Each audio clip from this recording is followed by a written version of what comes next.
Hello everyone, welcome back to my channel. This is Rumila Yadav. उम्मीद करती हूँ आप सब बहुत अच्छे होंगे। आज की क्लास में हम शिक्षण विधियां यानी टीचिंग मेथड से रिलेटेड एमसीक्यूज करने वाले हैं। टीचिंग मेथड है वो हर एक सब्जेक्ट के पेडागोजी में पूछा जाता है, चाहे मैथ्स की बात करें, चाहे साइंस की बात करें, चाहे एसएस की बात करें, चाहे हिंदी और इंग्लिश लैंग्वेज की बात करें, चाहे ईवीएस की बात करें। हर एक एग्जाम में टीचिंग मेथड से रिलेटेड एमसीक्यूज पूछे जाते हैं। शिक्षण विधियों से ही 2 से 3 क्वेश्चन हर एक सब्जेक्ट की पेडागोजी में बन जाते हैं। तो टीचिंग मेथड से अपने आप में इम्पोर्टेंट टॉपिक है। तो आइए शुरू करते हैं। पहला क्वेश्चन है, निम्नलिखित में से कौन सा शिक्षार्थी केंद्रित शिक्षण से जुड़े हुए हैं, यानी कौन से साइकोलॉजिस्ट ऐसे हैं जो स्टूडेंट सेंटर्ड एजुकेशन की बात करते हैं। अच्छा, स्टूडेंट सेंटर्ड टीचिंग क्या होती है? जहां पर शिक्षार्थी को सेंटर में रखा जाता है, जहां पर लर्नर की नीड्स को ध्यान में रखा जाता है। यानी यहाँ पर इंपॉर्टेंट कौन होता है? चाइल्ड होता है। बच्चा किस तरीके से सीखना चाहता है, कौन से टीचिंग मेथड से सीखना चाहता है, कौन से टीचिंग लर्निंग मटेरियल से सीखना चाहता है, कौन सी बच्चे की लर्निंग स्टाइल है, लर्निंग का पेस कैसा है, गति कैसी है, धीरे है या जल्दी है। कोई बच्चा करके सीखना चाहता है, कोई पढ़कर सीखना चाहता है, कोई सुनकर सीखना चाहता है या कोई करके सीखना चाहता है। बच्चे को इम्पोर्टेंट माना गया। बच्चे की नीड्स को ध्यान में रखकर जब टीचिंग करवाई जाती है तो वो हमारा शिक्षक केंद्रित शिक्षण होता है। इसके बाद कौन करते हैं? देखिए, थोंडाइक, बीएफ स्किनर और पावलोव, ये तीनों ही लर्निंग की थ्योरी देते हैं। तीनों ही बिहेवियरिस्ट हैं, तीनों ही व्यवहारवादी हैं और ये मानते हैं कि लर्निंग है वो चेंज इन बिहेवियर होती है, मॉडिफिकेशन इन बिहेवियर होती है। जब आप स्टिमुलस और रिस्पॉन्स के बीच में बॉन्डिंग करवाते हैं तो लर्निंग होती है। लेकिन ये जो मारिया मोंटेसरी हैं, ये मानते हैं कि जो टीचिंग लर्निंग प्रोसेस होगा वो चाइल्ड सेंटर्ड होना चाहिए। शिक्षार्थी को केंद्रित में रखकर आप शिक्षण दीजिए, बच्चे की नीड्स को ध्यान में रखकर आप टीचिंग करवाइए। मारिया मोंटेसरी हैं, ये टीचर सेंटर्ड की बात ना करके स्टूडेंट सेंटर्ड की बात करते हैं। कौन सी शिक्षण विधि में बड़े वर्गों के लिए उपयुक्त है लेकिन छात्रों को निष्क्रिय बना देती है? एक ऐसा टीचिंग मेथड जब आपको एक बड़े क्लासरूम को एक साथ पढ़ाना हो, बहुत सारी इंफॉर्मेशन एक साथ बच्चों को देनी हो, तो लेक्चर मेथड है ये बहुत यूजफुल होता है। लेकिन यहाँ पर बच्चा निष्क्रिय हो जाता है, बच्चा इनएक्टिव हो जाता है, बच्चा पैसिव होता है, बच्चा चुपचाप बैठकर सिर्फ सुन रहा होता है, ज्ञान को ग्रहण कर रहा होता है। बच्चा यहाँ पर पार्टिसिपेट नहीं कर रहा होता। जो लेक्चर मेथड है ये टीचर सेंटर्ड मेथड है। यहाँ पर टीचर है वो इम्पोर्टेंट होता है। टीचर जिस तरीके से बच्चे को पढ़ाना चाहता है वो उसी तरीके से पढ़ाएगा। बच्चों की नीड्स को ध्यान में नहीं रखा जाता टीचर सेंटर्ड मेथड में। तो ये मेथड कौन सा है? ये लेक्चर मेथड है। Demonstration method, laboratory method, discussion method, बाकी तीनों मेथड स्टूडेंट सेंटर्ड मेथड है। ये बच्चे यहाँ पर एक्टिव होते हैं। जहां पर बच्चे एक्टिव होंगे वो स्टूडेंट सेंटर्ड होगा। जहां पर टीचर ही अपने हाथ में सारी पावर रखता है वो टीचर सेंटर्ड मेथड होता है। नेक्स्ट क्वेश्चन देखिए, प्रदर्शन विधि में निम्नलिखित में से कौन सा चरण नहीं होता? यानी डेमोस्ट्रेशन मेथड। डेमोस्ट्रेशन मेथड क्या होता है? अगर आप कभी साइंस लैब में गए हुए हो तो आपने देखा होगा टीचर है वो सामने एक टेबल पर एक्सपेरिमेंट परफॉर्म कर रहे होते हैं और बाकी बच्चे उसको देख रहे होते हैं, अवलोकन कर रहे होते हैं, ऑब्जर्वेशन कर रहे होते हैं और जो जो रीडिंग आ रही है उनको रिकॉर्ड कर रहे हैं और उसके साथ में वो डिस्कशन कर रहे हैं। तो ये कौन से, ये इसमें कौन सा स्टेप नहीं होता? प्लानिंग बिल्कुल होती है, रिकॉर्डिंग भी होती है, डिस्कशन भी होता है। इसमें हाइपोथेसिस टेस्टिंग नहीं होती। हाइपोथेसिस टेस्टिंग है ये डिस्कवरी मेथड में होता है, खोज विधि में होता है। हाइपोथेसिस टेस्टिंग क्या होती है? जब आप कोई हाइपोथेसिस बनाते हैं, कोई परिकल्पना बनाते हैं, किसी भी समस्या का समाधान के लिए आप एक तरीका ढूंढते हैं कि ये तरीका हो सकता है ठीक हो और उस तरीके को आप अप्लाई करके देखते हैं, उसको आप कहते हैं हाइपोथेसिस टेस्टिंग। जैसे आप मैथ का एक क्वेश्चन सोल्व कर रहे हैं, इजी मैं आपको बताऊं, मैथ का क्वेश्चन सोल्व कर रहे हैं, आपने एक फॉर्मूला आपने सोचा कि इस फॉर्मूले से इसका सॉल्यूशन आप कर सकते हैं, तो ये आपने हाइपोथेसिस बनाई, ये आपने परिकल्पना बनाई। अब वो फॉर्मूला जब आप पुट करके देखते हैं कि आंसर आता है या नहीं आता है, ये आपकी हाइपोथेसिस टेस्टिंग होती है। नेक्स्ट क्वेश्चन देखिए, निम्नलिखित में से कौन सा शिक्षक केंद्रित शिक्षण की मुख्य विशेषता है? शिक्षक केंद्र का मतलब जहां पर टीचर सेंटर में होता है, जहां पर बच्चे की नीड्स को इंपॉर्टेंस नहीं दी जाती। स्टूडेंट कंस्ट्रक्ट नॉलेज देमसेल्फ, जहां पर बच्चे अपने ज्ञान का निर्माण खुद करते हैं, ये कंस्ट्रक्टिविस्ट कहते हैं। कंस्ट्रक्टिविस्ट हैं वो चाइल्ड को सेंटर में रखते हैं। प्याजेट हो गए, वाइगोस्की हो गए, वो कंस्ट्रक्टिविस्ट स्कूल ऑफ साइकोलॉजी से रिलेटेड है। Teacher control the learning process, teacher है वो लर्निंग प्रोसेस को कंट्रोल करता है। जहां पर भी टीचर लर्निंग प्रोसेस को कंट्रोल करेगा वो टीचर सेंटर्ड मेथड की ही कैरेक्टरिस्टिक होती है। बिल्कुल सही है। Student solve real life problem, ये भी चाइल्ड सेंटर्ड की कैरेक्टरिस्टिक है। कोलेब्रेशन अमंग लर्नर, यानी जहां पर बच्चे सहयोग से ग्रुप में सीख रहे होते हैं, जहां पर 5 से 7 बच्चे एक ग्रुप में सीख रहे होते हैं, वो कोलेबरेटिव लर्निंग होती है। और कोलेबरेटिव लर्निंग की बात वाइगोस्की करते हैं। जब भी आप बच्चों में ग्रुप करवा रहे हैं तो मिक्स एबिलिटी ग्रुपिंग होनी चाहिए, यानी उसमें बच्चों का डिफरेंट डिफरेंट आईक्यू लेवल हो, एक बच्चा गिफ्टेड हो, एक बच्चा स्लो लर्नर हो, एक बच्चा नॉर्मल हो।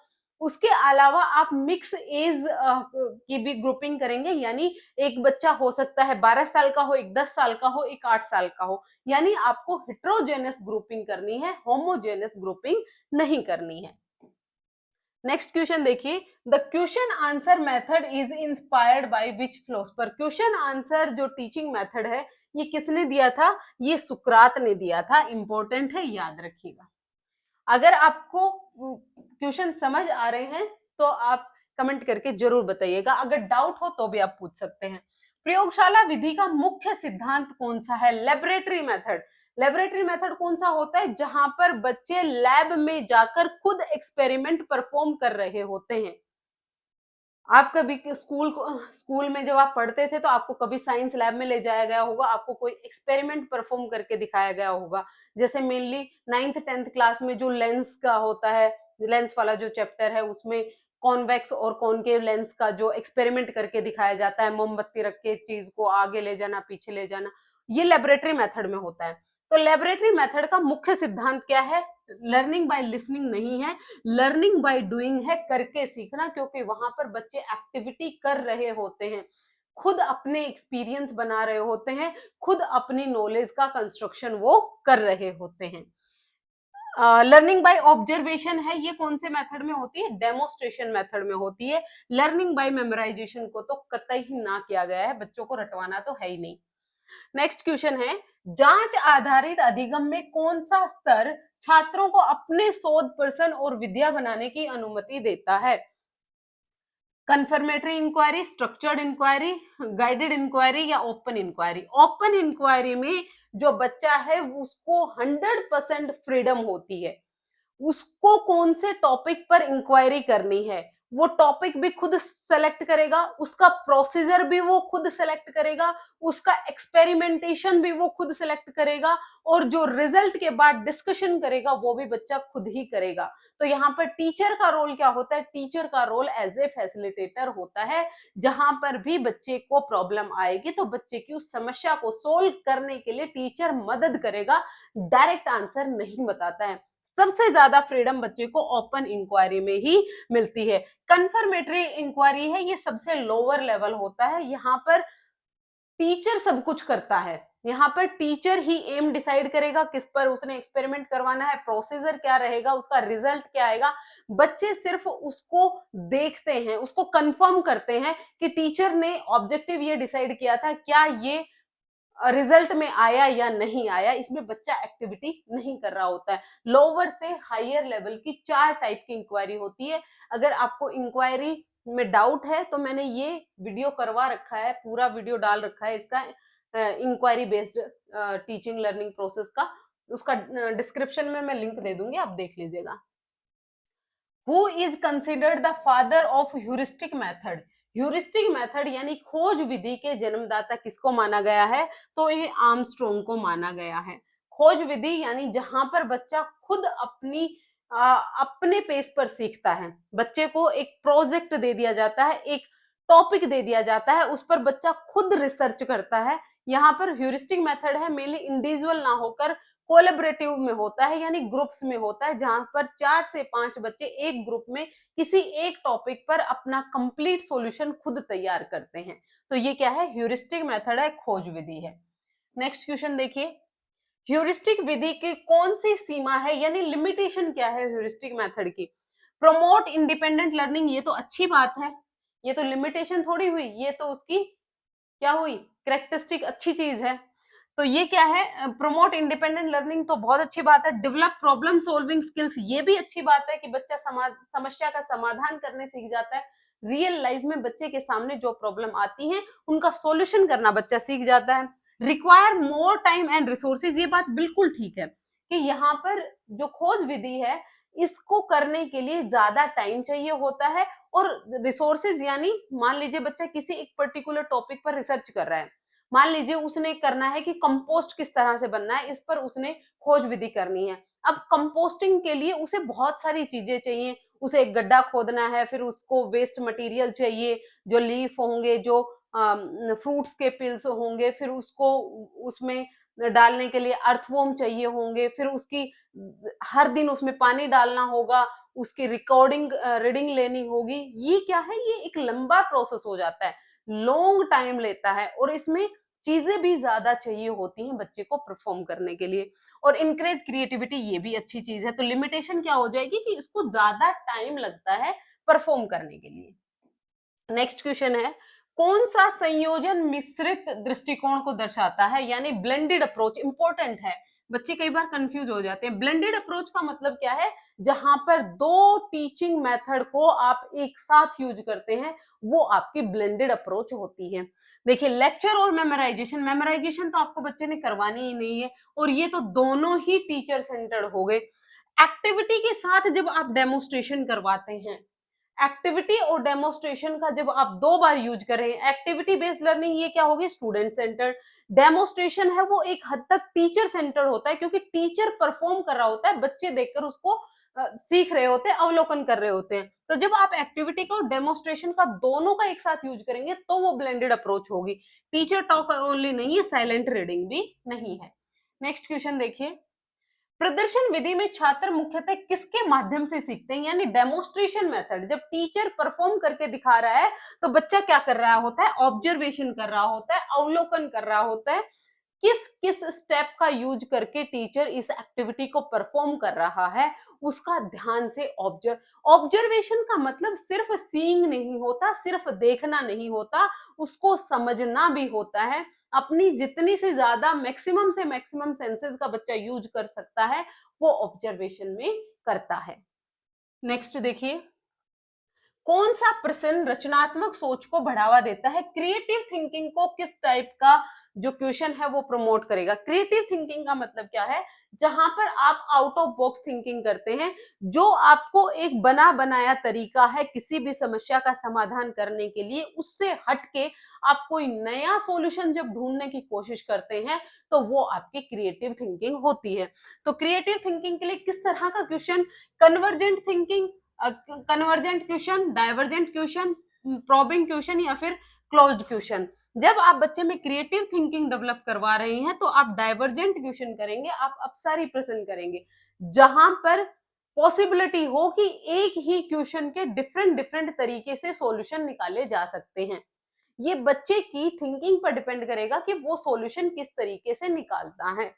आप जस्ट बच्चे को एक फॉर्मूला नहीं बता देंगे कि ये फॉर्मूला पुट करो और आप आंसर निकाल लो। बच्चा खुद अपनी क्रिएटिविटी लगाता है किसी भी समस्या का समाधान। जब सिर्फ एक तरीके से उसी रटे रटाए वे से छोड़कर किसी दूसरे तरीके से जब बच्चा क्वेश्चन को सोल्व करता है, तो वो उसमें क्रिएटिव थिंकिंग होती है। क्रिएटिव थिंकिंग के लिए डाइवर्जेंट क्वेश्चन आप पूछे, ऐसे क्वेश्चन पूछे जिसका एक से ज्यादा आंसर निकाले जा सके। निम्नलिखित में से कौन सा चर्चा विधि यानी डिस्कशन मेथड को सबसे अच्छी तरह दर्शाता है? डिस्कशन मेथड में क्या होता है, जहां पर टीचर और स्टूडेंट दोनों एक्टिव होते हैं, दोनों अपनी अंतःक्रिया कर रहे होते हैं, अपनी बातचीत कर रहे होते हैं, बच्चे क्वेश्चन कर रहे होते हैं, टीचर डायरेक्ट उस क्वेश्चन का आंसर नहीं बताता, बच्चों से ही उस क्वेश्चन का आंसर निकलवाता है, ये डिस्कशन मेथड होता है। Teacher explain and student listen, नहीं बिल्कुल नहीं, टीचर एक्सप्लेन करेगा, बच्चे सुनेंगे, तो ये तो लेक्चर मेथड हो जाएगा।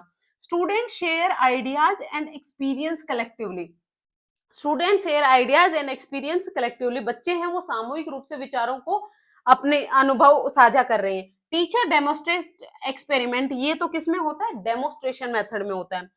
Student memorise teachers notes, memorise नहीं करना है, जहां पर टीचर और स्टूडेंट दोनों एक्टिव होंगे, दोनों अपने विचारों को साझा कर रहे होते हैं, वही होता है आपका डिस्कशन मेथड।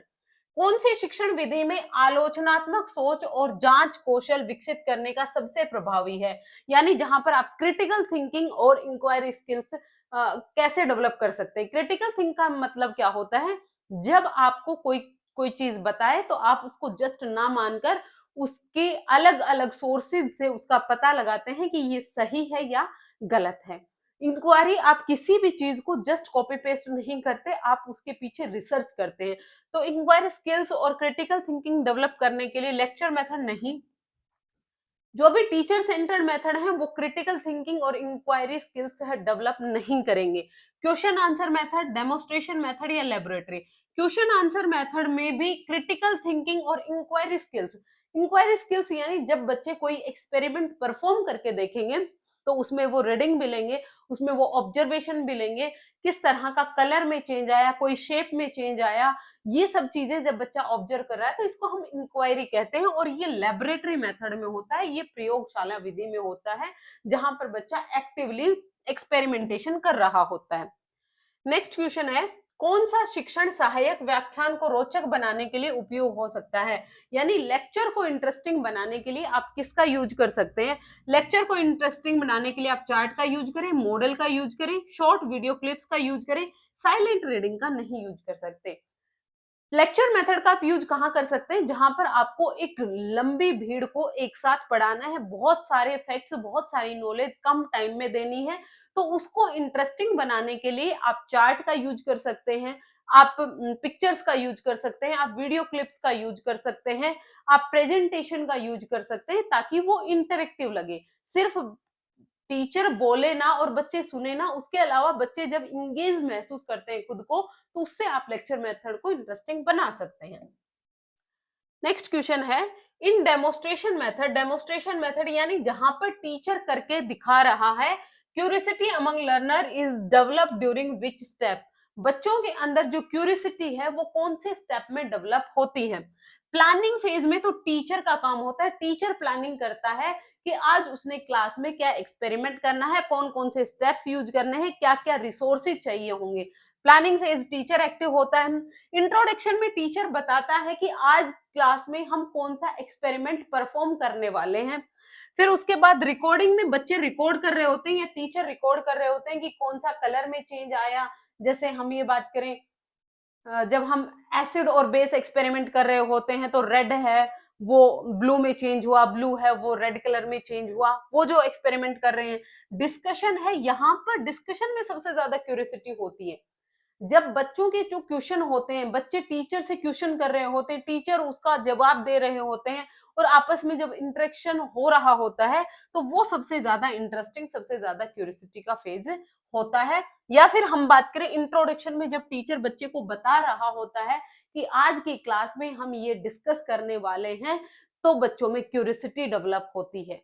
इसीलिए अगर ऑप्शन में आपको डिस्कशन और इंट्रोडक्शन दोनों दिए हुए हैं, तो आप इंट्रोडक्शन के साथ जाएंगे, क्योंकि टीचर का पहला काम होता है कि बच्चों में इंटरेस्ट डेवलप करे, बच्चों में क्यूरियोसिटी डेवलप करे, बच्चों को रेडी करे सीखने के लिए। जब तक बच्चे रेडी नहीं होंगे तो आप बच्चे को सिखा ही नहीं सकते। तो इंट्रोडक्शन में आप क्यूरियोसिटी बच्चे में डेवलप करवाएंगे। नेक्स्ट क्वेश्चन देखिए, कौन सा प्रश्न विशेष उत्तर तक पहुंचने के लिए बनाया जाता है। Which type of question is design to reach a specific answer, यानी एक ऐसा क्वेश्चन जिसका एक ही आंसर होगा। भारत का प्रधानमंत्री कौन है, उसका एक ही आंसर है। भारत का राष्ट्रपति कौन है, उसका एक ही आंसर है। तो वो कौन से टाइप का क्वेश्चन होता है, डाइवर्जेंट, कन्वर्जेंट, ओपन एंडेड या फिर problem question. Open ended question तो ऐसे क्वेश्चन होते हैं जहां पर आपके पास फ्री स्पेस होता है, जैसे आप ऐसे टाइप क्वेश्चन लिखवाते हैं जिसमें बच्चा अपनी आइडियाज को एक्सप्रेस कर रहा होता है। डाइवर्जेंट थिंकिंग की भी हमने अभी बात की। डाइवर्जेंट क्वेश्चन कैसे होते हैं? एक ऐसा क्वेश्चन जिसके डिफरेंट डिफरेंट सॉल्यूशन अवेलेबल हैं, डिफरेंट डिफरेंट तरीकों से आप क्वेश्चन निकाल सकते हैं। कन्वर्जेंट क्वेश्चन ऐसे क्वेश्चन होते हैं, या हम कहें क्लोज एंडेड क्वेश्चन ऐसे होते हैं जिनका एक ही सॉल्यूशन होता है। ये कुछ एमसीक्यूज हमने डिस्कस किए जो टीचिंग मेथड से रिलेटेड थे। होपफुली आपके कुछ डाउट्स में क्लियर कर पाई होंगी। अगर आपको वीडियो पसंद आती है, लाइक शेयर सब्सक्राइब कर दीजिएगा। और कुछ टीचिंग मेथड के क्वेश्चन है जो हम नेक्स्ट क्लास में डिस्कस करेंगे। आज के लिए इतना ही, मिलते हैं फिर से। Thank you very much.